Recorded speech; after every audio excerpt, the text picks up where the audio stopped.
Our top story this morning, the White House blasting the release of over 90,000 U.S. military records. This is huge. What is this website and who is Julian Assange? Even I don't know the identity of our sources. He's bigger than the Times. He's a huge media empire that's accountable to no one.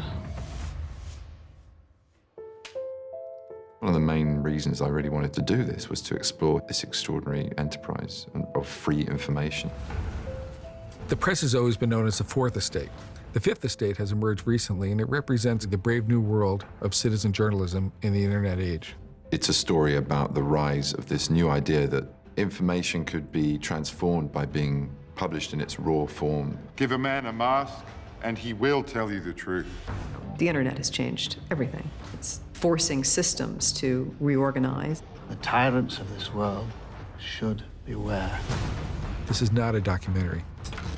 In the case of WikiLeaks, there already exist a number of really, really good documentaries laying out the facts and the chronology of what happened in this case. That's not what we're doing. We're presenting the bigger issues. And the attempt was never to say, oh, this is it. This is the right way to look at this material. It was to show all sides of a complicated issue in the form of a journalistic thriller. The future has just begun.